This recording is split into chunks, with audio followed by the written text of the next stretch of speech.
Hello everyone, my name is Eric Jones and we're going to look at a set of slides on starting a green industry business. And it's one of my favorite topics to discuss. Anytime that you have the opportunity to run your own business is a very proud moment in your life. Whether it be within the green industry or whether it be,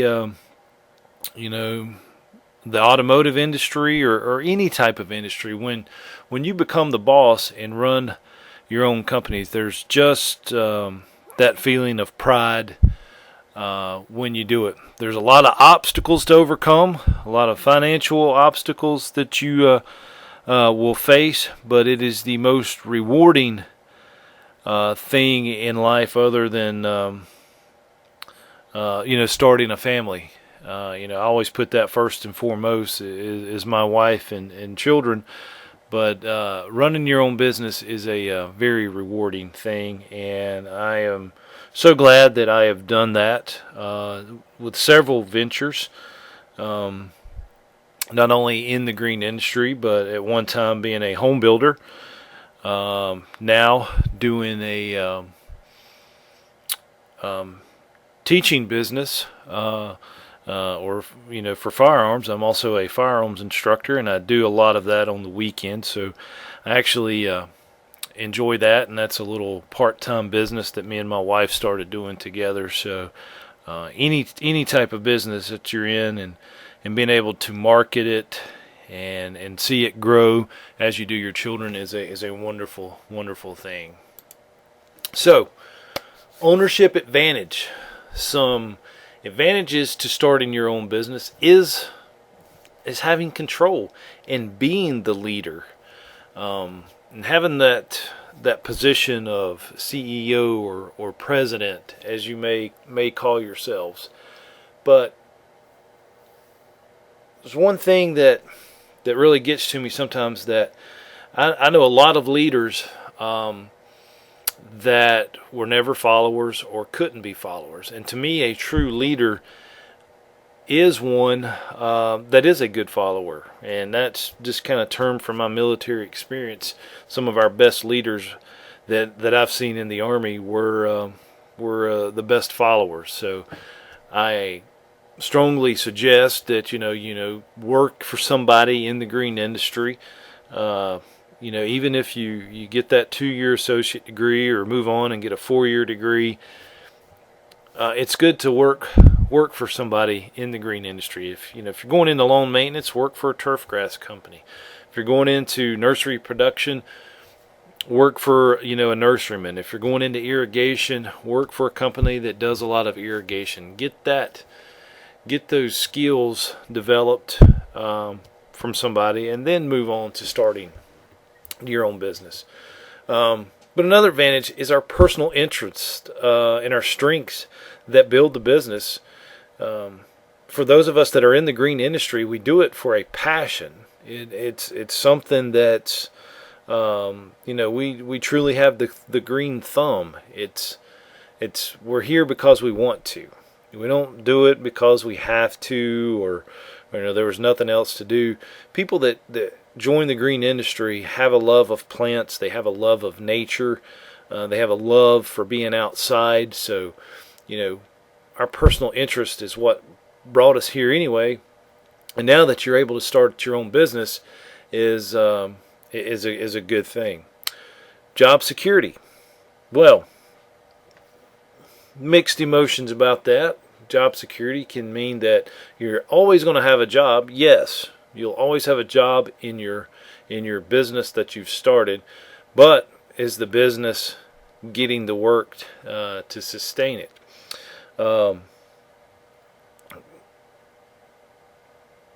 You've got to keep growing, and this is very, very true based on job security when it comes to family businesses. I grew up in the business. My parents had a small nursery. They had a large landscape maintenance segment of the business, and I was more interested in that and doing installations. We had there for a period of a while. 5 or 6 years. We did stuff all over the southeast United States, traveling, and I really enjoyed that. And there was good job security, but it was kind of hard to sustain, two households on that. I had a young family starting.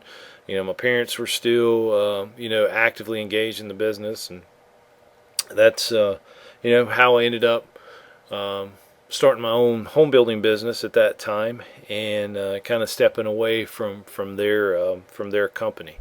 So you can't fire yourself, but you got to make sure that the business has enough work for you. But that's the main reason that we do go into business for ourselves.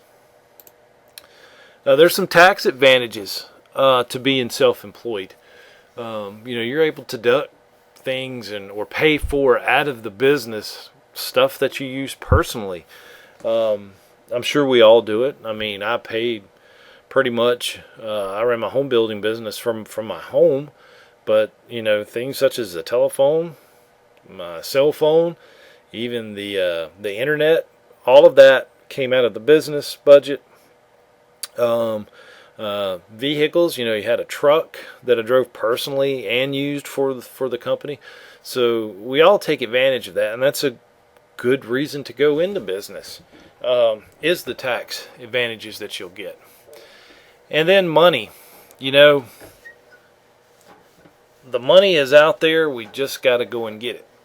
And it depends on hard work and how you market yourself and how you go after the work. And eventually hard work will cross paths with some good luck, and that's when you're actually going to start seeing good things happen and start seeing dollars put in your pocket. There's always that saying that the owner makes all the money, but that's not always correct. I've had and seen people that had their own business, were never able to write themselves a check. I strongly believe that you have to write yourself a check. You're an employee of your own business. You've got to do that, and you've got to take care of that first. We should be the first ones that we pay as ourselves, and that's not always the case. That's not always the truth. We try to keep the businesses afloat, especially during slow periods. But one of the reasons that we do go in business is for that, for the money. It's hard working for somebody, $15-20 an hour in the green industry, and trying to raise your own family and things like that. So that's why we do it. Some non-ownership advantages. And you start comparing, okay, I'm a business owner or I'm a non-business owner. But, there's limited responsibility. Friday at 5 o'clock, these guys, your employees, they're out the door. They're ready for the weekend. Well, us as business owners spend a lot of Saturdays and Sundays and late evenings working on invoices, doing estimates, building our website, trying to promote our social media. We're wearing so many hats, and there's so little time during the day that we start to eat up our free time running our business. Like, again, it's like a child. It's one of your children. You have to nourish it and you have to feed it to make it grow. But these employees, they don't have to worry about things like that. Also, if you're not your own boss, you have the chance to pursue other career opportunities. You may just be working 8 to 5.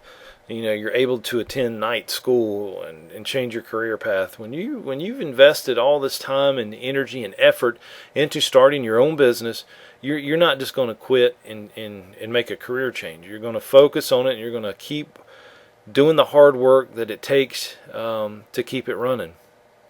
The ability to change jobs. It's not going to happen when you've started your own business. Unless Uncle Sam shuts you down or the banks come and collect on what you owe them, that's the only time you're going to change job. You're not just going to quit. And then the ability to relocate. Yeah. If you're happy working for someone else in the green industry or any any segment of industry. If you get tired of living in one part of the country, you can move to another part of the country. But when you have that business here, you're going to stay focused on it, and you're not going to relocate. You may open up a satellite office, and that's a good thing to do. I always would love to had a branch office on the coast, but we never really pursued that. But I would still not relocate, and I would visit it quite frequently. But home is home, and not looking to relocate. Forms of business organization. This kind of goes along with our business entities lecture. If you've seen that, we talk about these in a little more detail. Sole proprietorship is the simplest form. Has limited growth and longevity. So basically, when the owner dies, the business dies. It doesn't continue living. Yeah, you may call yourself XYZ Lawn Care, but you may be Mr. Smith that owns it. So if something happens to Mr. Smith, the business basically shuts down. It was easy to form. Yeah, you can get a tax ID number, but most of the time it's the owner's social security number. What scares me the most about sole proprietorships is that there's no separation between personal and business assets. If you were to have a major incident where someone was hurt, either an employee or a pedestrian walking by gets hit with something thrown from underneath the lawnmower, they can come after you. You can lose your house, you can lose everything if something like this happens and it goes to court. So I strongly discourage the sole proprietorships. It's I'm sure a lot of you will probably do that in your careers or are already doing it. And it's okay, when you're small and it's just you, yourself, and maybe one employee. But as the business grows, you need to look at some of the other forms of businesses. Partnership, yeah, common in horticulture, maybe not around in this area, but I do know of several individuals that met in college or met at another firm that they were working at, that they would leave that firm and start their own partnership. You see it more like with landscape architects, building architects. A lot of those guys are partnerships. Even like your accountants and attorneys, more of your what they call professional services people do the partnerships. They're based on written agreements, equal division of labor and profits. My dad had a partnership at one time with one of his good friends from high school. They actually had a feed and seed. They sold grass seed, all kinds of feed to the people here in Winston-Salem. They actually had a John Deere dealership with that partnership as well. And it worked out good for them until they decided to dissolve it and move their separate ways. But partnerships, that's a good thing to have. If you're not going to do, my favorite either being the S corporation or the LLC. Corporations, they're more regulated than other forms. The legal entity is separate from the owner's finances. That, guys, is the biggest advantage you'll ever see, is keeping everything separate. So if the corporation has an accident, they're not going to come after personally the owner, because the corporation is itself. It's its own entity. It's like its own individual thing. It lives. And it can live without the owner who started it. So if something happened to the owner, the corporation is still there. The owner might be the CEO or president, but that can be replaced. The corporation can still manage. Also, what I like about corporations is probably a lot easier to sell your business.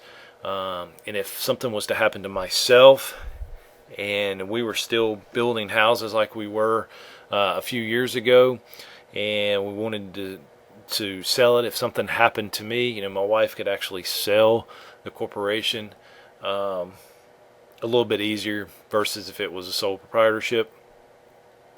The ownership is obtained through shares. When my parents formed their corporation, it was mom and dad and myself and my brother were the only shareholders. And I think me and my brother had like 10% of the company each. Dividends are paid out as profit, and sometimes that hurt me on my income tax return, especially when I was single and on my own, that I would have to pay some taxes on that 10% shares that I held. So the more shares you have, the more dividends that you're paying out to different people. And if you have no profit, then no dividends are paid out. And anytime you sell shares, and that's a way to generate money, is to sell shares in your company and get that cash. But you got to pay out the dividends at the end of the year based on the profit that you make. And every corporation needs to have a board of directors to help you make decisions. I recommend it be, I always liked having our accountant around, liked having our attorney, and just asking them, hey guys, do you mind serving on our board of directors? We need to run things by you. Meet them for lunch, buy their lunch, just get questions answered from them. It's kind of like your own little personal information group. These guys can help you, and a lot of times they don't mind helping you out with things like this. If not, it could be family or friends. It could be somebody, through your church, somebody that you respect, somebody that, you want their advice is who you want to be on your board of directors. When starting that green industry business, you need to do market surveys. It's going to predict how your business is going to operate. And there's some questions that you're going to have to answer, like, what is the extent of the market area? What is the delivery of your product? What is the travel of your services? What is the range? So let's say you're working in the Charlotte area and you're going to stay up in the Lake Norman area, or are you going to go south of Charlotte? You need to pick out the area that you want. And you need to invest some time and money to see what your customers want. Do they need your product? Do they need your service? Is there too many landscape companies already there? Is there too many irrigation companies in that area? Do a market survey. And there are companies that you can hire that will actually help you do this. I know a lot of dentists, friends of mine that became dentists. And as soon as they graduate dental school, they do this survey, find out where there were not that many number of dentists. And they would pack up and move. They would move to an area that showed where they needed dentists, and guys are doing well for themselves.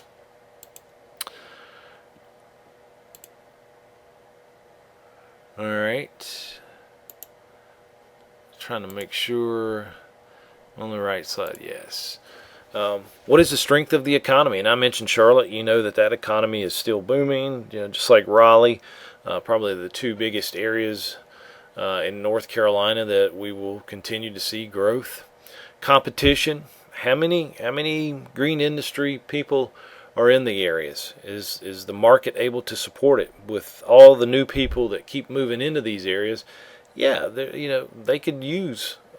It would be wise to start a green industry business in an area like that. But with the competition, how many companies are there? What's the quality of these companies? Are they fly-by-nighters? Is it just someone that's actually bought a lawnmower and started cutting grass on the side? Is it somebody that hasn't been trained, who doesn't have the passion that we do, starting our own green industry business? And it kind of breaks my heart to see police officers and firefighters having to cut grass on their days off to make ends meet.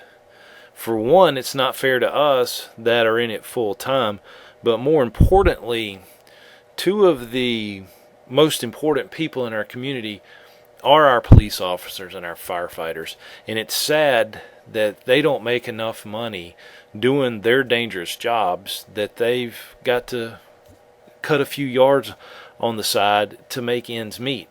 These guys should be one of the highest paid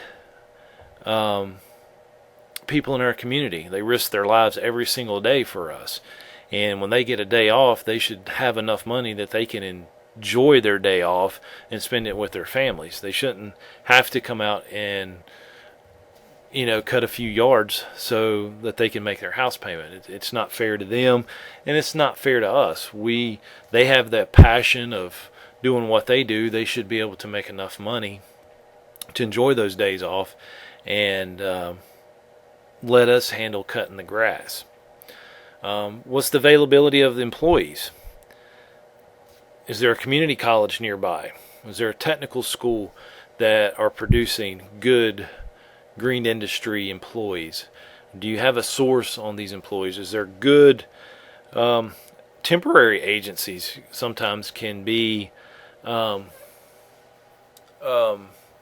great asset for you. And a lot of times you can get an employee kind of long term from that. I know guys that's been using temp agents, and the same guys keep coming to them. The employee doesn't really work for the green industry company. They work for the employee agency, but they're there with that company every day, and it's turned out good for them. But you got to make sure you have good employee or access to potential employees. Sources of capital. I'm sure most of us are using personal finances, or using loans from grandma and grandpa, or mom and dad, or been lucky enough to have their own personal finances, or refinance their homes to start their green industry business. The good thing, and I see it tightening up a little bit now. My dad talks about when he first got in the business. He bought a John Deere 430 loan tractor that had a grass catcher on the back. I can still remember it.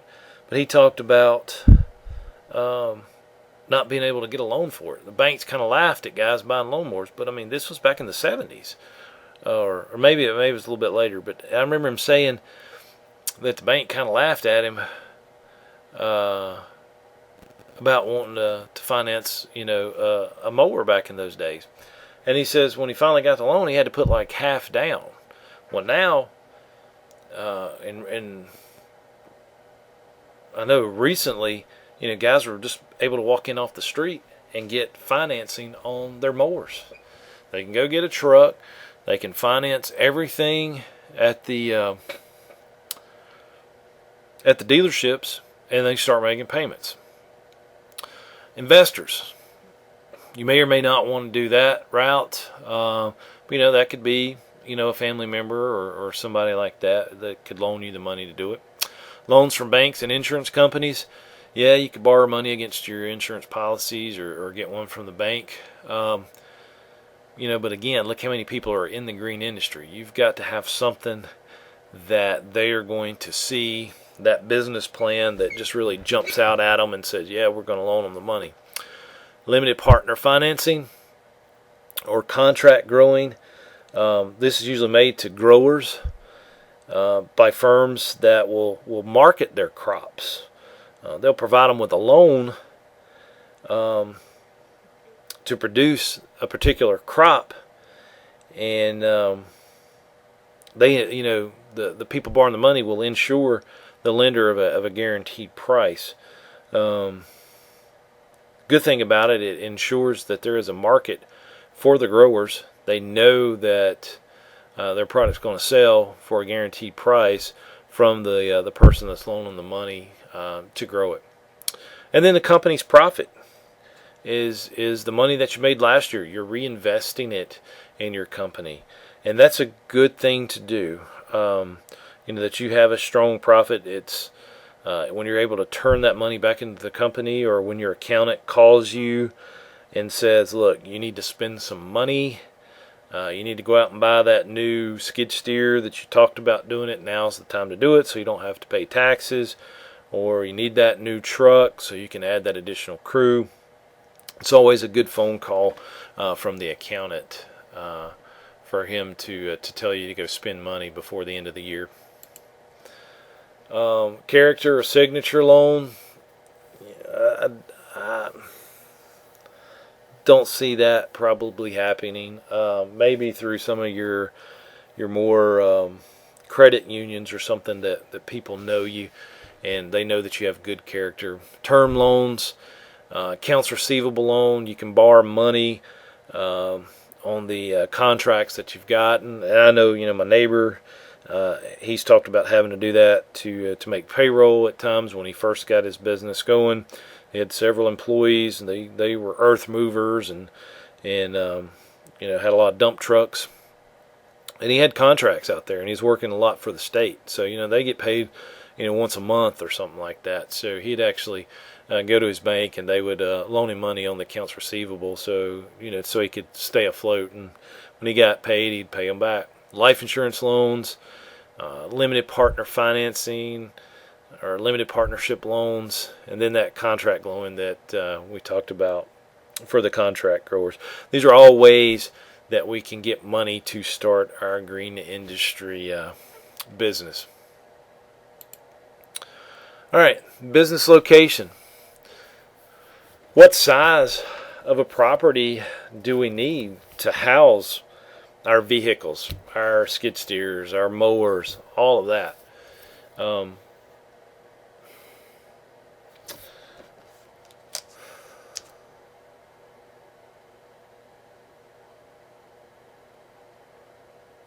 What are some natural features? Are we starting a nursery? Do we need to be near, is it near a stream or a lake that we could possibly tap in for watering our plants? Zoning's a big issue with landscapers these days. They're operating their business out of their homes, and certain neighborhoods and certainly certain municipalities are not going to let that happen. You can't even have a truck parked in some of these driveways on the weekends. So they're definitely not going to like you running a business from your home. Utilities, are they already on site for your business, or are you going to have to get the water and sewer, all that to it? Access. Is people going to see your business, or are they going to have easy access to get to your site, especially if you're a retail garden center?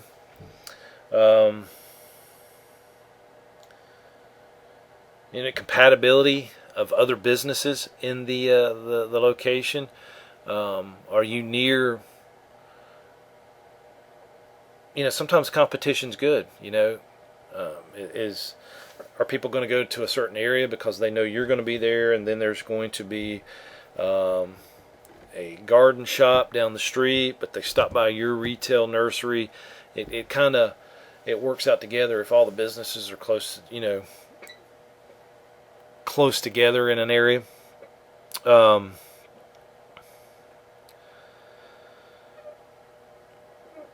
Retails, it's good to join like a merchants association. There it can be very helpful to new and established businesses.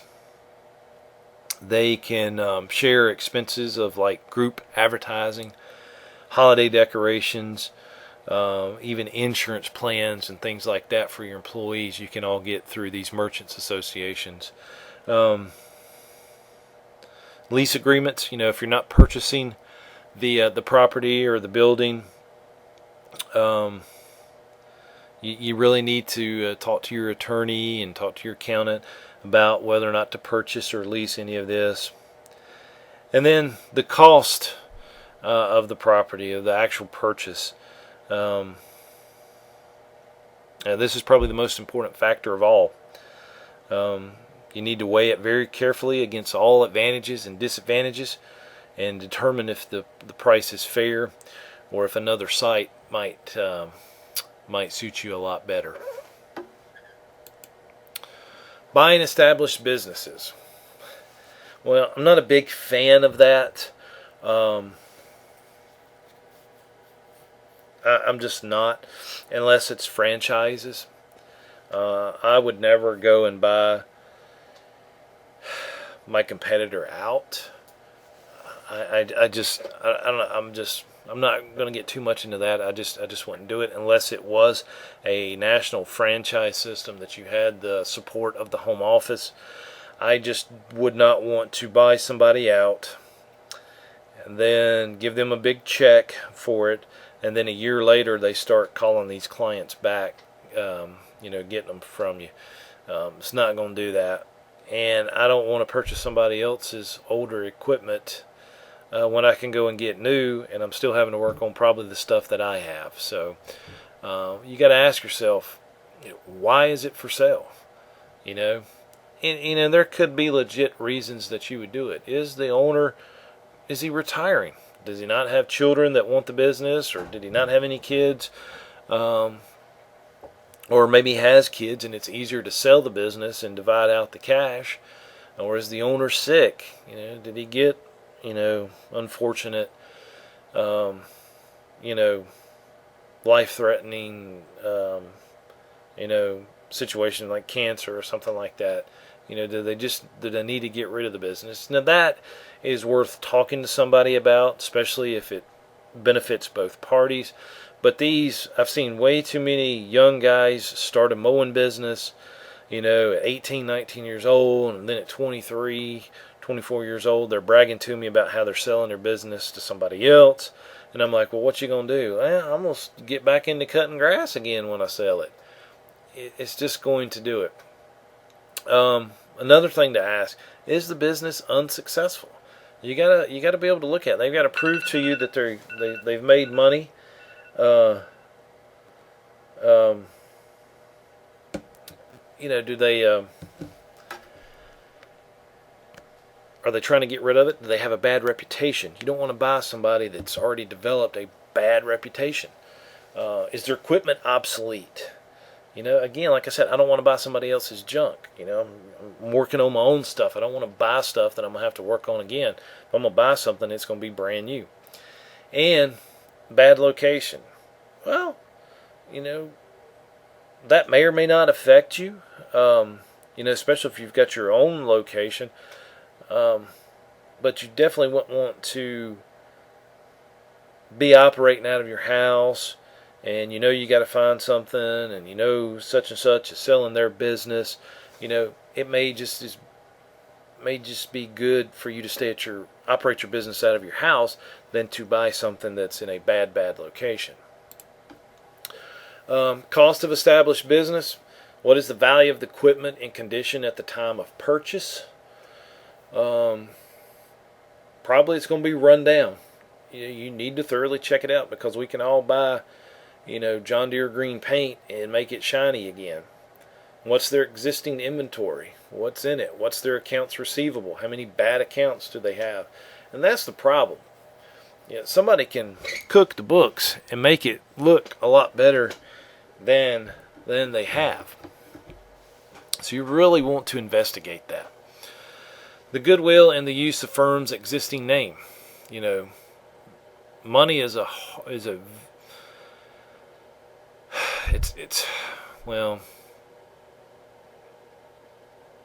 if the name's catchy and they've got a good name for themselves, it's worth it. But is it going to take away from your good name that you've built up? And again, it all goes back to reputation. We know our competitors. I used to know everybody here in the Triad area that was cutting grass and doing landscape installations. I knew them all. I knew the good ones and I knew the bad ones. And there's some that I just would not have anything to do with just because of the reputation that they had developed. So I definitely wouldn't want to buy their business if they were selling it. Use your space wisely. And here's some considerations for irrigation contract.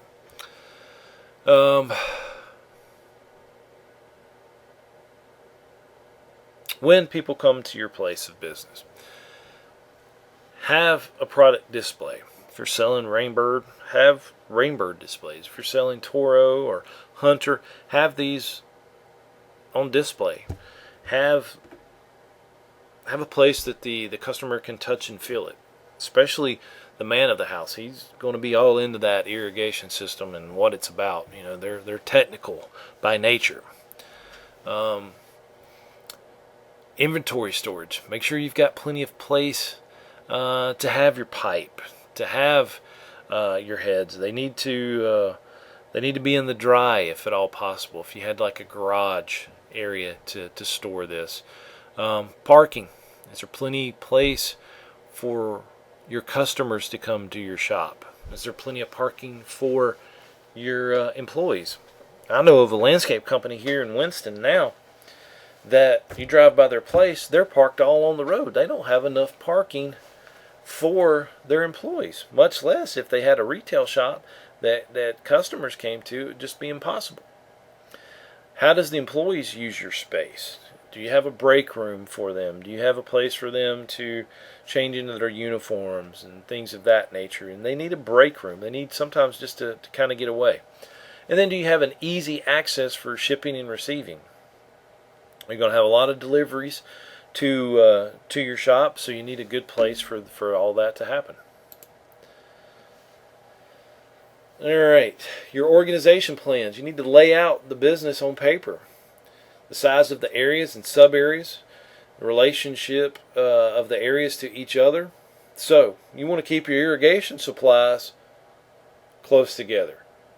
You want to keep your seed and fertilize close together. You don't want this stuff mixed out. You want it drawn out, and you have a plan like this. Your employees can see where the things go, and there's there's videos on YouTube's that talk about the 5 S's of organizing your business. Talk about it in my marketing and management class, and it's through the lawn management or landscape management network. So if you have a chance, just search for that on the internet. The 5 S's from the landscape management network, and it tells you how to organize your shop, how to organize your trucks, and it makes it a lot easier for your employees. Because we lose so much time in the mornings getting our crews out because we are a little bit disorganized. Most business owners, we're high strung, we're real go-getters, so it drives us crazy when our employees don't clock in at 8 o'clock and be on the road at 8:01. That's how we need to have it set up, and how we set up our shop, how we set up our office is going to make that a lot easier to happen. Staff organization chart. You need to show, who's in charge, who's the crew leaders, who's the crew members. It also helps with your employees if you have this laid out that they can actually move up in the company. They know that their crew leader's getting ready to move to another company, or he's decided to do whatever, but he's leaving. So that crew member can, say, hey, if I put in the hard work, I can keep moving up this chart and actually being a crew leader one day, or being a accounts manager, things of that nature. Plans should be made while business is in the development stage. You need to kind of know what employees that you need in your organization chart, just as you need to know the layout of your business, your shops. All that needs to be put together, and that's what you would actually do in a business plan that you're putting together to take to the bank to see about getting loans. Building inventory. Obstacles with new businesses. Again, it's going to be hard to get credit from the suppliers, especially if you're brand new. You know, you're a young guy right out of college, got that associate degree or 4-year degree, got student loan debt probably. It's going to be hard to go to some of these larger nurseries or large landscape supply houses and get credit from them. Shortage of materials through established customers. So I always find this crazy when it comes to snow removal. You know, here in North Carolina, we could have a good snow year, pushing snow, or it may not snow at all. But when it does snow, and you got these young guys out here starting a little loan company, they put a plow on their truck, it's going to be hard for them to find some of that ice melt, especially if there's only so much available. Well, the guys are going to sell it to their customers that come back and buy their seed and fertilize and everything else from them. They're going to sell it to the newbie who's just got that brand new plow on that brand new truck. It might be a little harder for him to find that ice melt. Strategy for this is to begin by ordering small quantities. Order a little bit of stuff from these suppliers. Build your credit with them. Have the small orders. Pay for them right away. And then, because they're going to be a reliable source for you in the future. You just got to take the time and actually show that you're a reputable company. Some laws and regulations. Always fun to talk about this. The deceptive trade practices, that protects the consumer from unrealistic descriptions and claims for products and services. We have our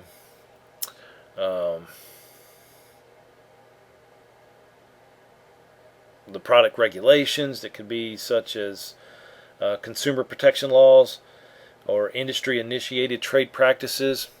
The Fair Labor Standards Act establishes the minimal wage for all workers.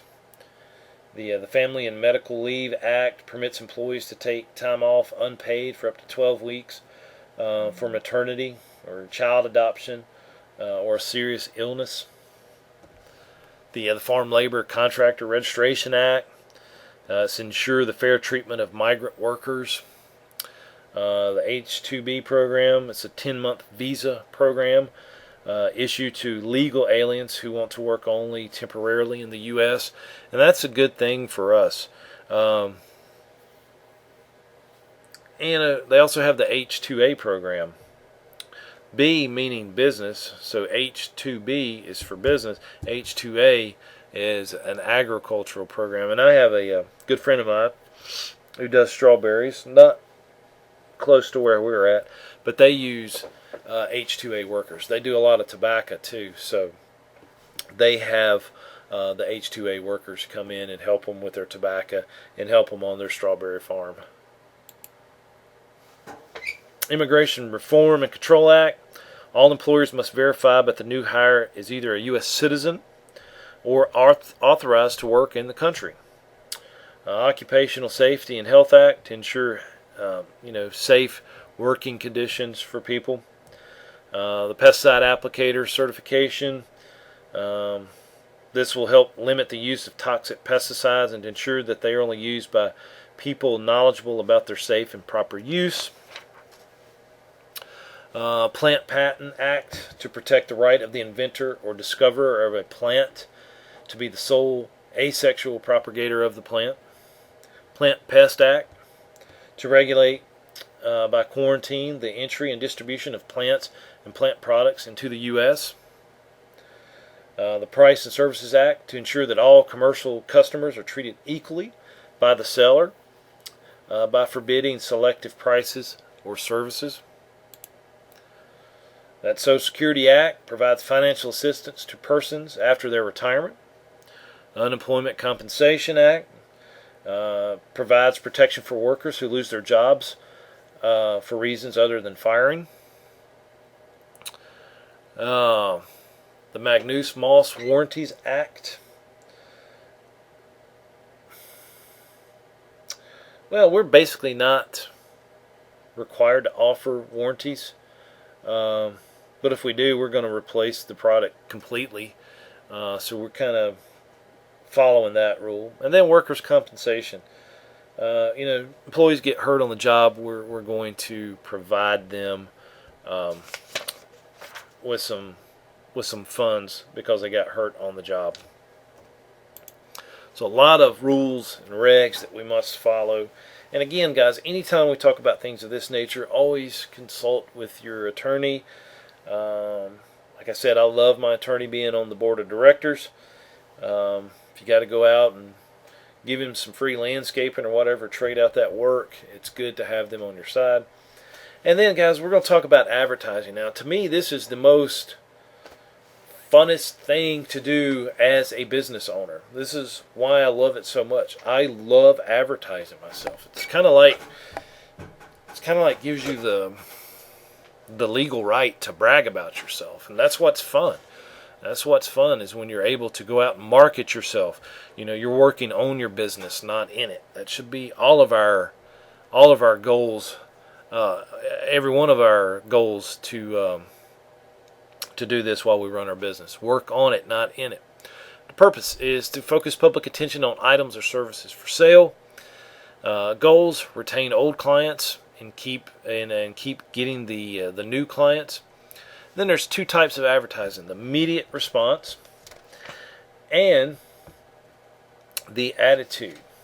And we are going to talk just briefly on that. But immediate response, it's a short-term value. It has to motivate the customer to seek out the advertised product that you have. Whereas your attitude is, they're going to hire you based on your reputation. They know who you are. They've heard your name. They've seen your name. They're going to hire you to do their landscape or irrigation work based on just an overall attitude. They know you have a good reputation. Some advertising media: newspapers, maybe. Magazines, probably not for our work. Billboards, I think, would probably be good, especially certain times of year, especially if you're in the retail nursery or garden center. Yellow pages, guys, the only thing we do in the yellow pages is we have our name listed with phone number and website in the yellow pages. Not going to spend $500 a month on a yellow page ad when everybody else has it. I use it. We put it in the yellow page ad, our name, number, and website. Therefore, we get a free listing in the white pages because we're outside the city limits. So we have the little bitty phone book that goes to the house. But to get into the Winston-Salem area, we advertise in the Bell South book with our name, telephone number, and address, and it gives us a free white page listing when we do that. And we use the phone book just for a place for them to go and look up our name and number. But now everybody's using their phones. They're typing in the name of the company, and it's going to pop up and you have a phone number. So not really spending that much money on Yellow Page ad. Radio, again, I think it could be good for certain times of the year, especially when you have a retail outlet center. And then again, TV, guys, our business is so visual. So if you did have a TV commercial and you pick the right time, the right time of day, you want to make sure you're hitting your target audience. It can be good. It can get expensive, but it is still an avenue to do it. But my favorite of all is direct mail, because direct mail, you can hit Pacific neighborhoods. You can actually hire these companies that will give you the addresses and the current names of the people living there and their income, and you can pick out certain neighborhoods or certain streets, and you can send that brochure, you can send that postcard, and when you hit them 3 or 4 times, they're going to know who you are. So direct mail is my favorite out of all these print medias they had. But we still got to focus on social media, because social media is probably the biggest thing that you need to stay in business. Some other types of advertising, your billing. You can always put advertisements when you send out a bill, especially reminding the customer, hey, we have spring annuals in sale now, or now's the time to start doing irrigation work, because we're predicting we're going to have a hot, dry summer. County fairs, garden shows, yeah, they're good. It gets your name out there, but I'd rather spend my money elsewhere. But these 5 bottom bullets here, guys: Twitter, Snapchat, Facebook, Instagram, and Pinterest. You've got to do it. If you're not, please do it, because this is actually going to help you, help your business, and it's a place to give. I always feel like I need to give my customers some free information. When I give them free information, they're going to call me and talk about the things that needs to be done. On Twitter, you can send out small tweets. Hey, take a picture. You just put in a new landscape. You could do all of this with Snapchat, Twitter, Facebook, Instagram, Pinterest. And the good thing about it, there's apps that will combine all this stuff. So when you take a photo and you post it to Facebook, it's going to post it to Twitter, Instagram, all that, and vice versa. So you don't have to do every single one of them. You can set it up where it does it yourself. Facebook is probably the most important out of all of them, especially with the older generation, the people that's going to be working for. My parents are big into Facebook. It seems like that's all they do is stay on Facebook. So it's a good place to market to that age group. If you're going to market to a younger generation, Instagram's the big thing for that. But again, you can have them combined. I'm going to develop courses for each one of these, and how the social media can actually help boost your business. Plus, they're fun. You start getting followers, and you're putting up information, and people are commenting, "Oh man, that was a great project. I love that retaining wall you put in," or stuff like that. It gets your name out there, and it makes you feel good about yourself. And these social media apps, to me, are more important than actually having a website. Publicity and public relations. It's basically used for promotion. It establishes the goodwill and further growth of the company. When my dad bought the Christmas Decor franchise, we went and decorated the Ronald McDonald House, and I typed up a press release, sent it to the newspapers, radio stations, the TV stations, and we got some TV coverage, and we definitely got in the Winston-Salem Journal about doing it. Because we were doing something good for the community, and it got our name out there. We didn't charge Ronald McDonald anything. Dad had the franchise for 10 years. Just kind of got out of it, waited his non-compete, started back again. But he always has done the Ronald McDonald House for probably well over 15 years now.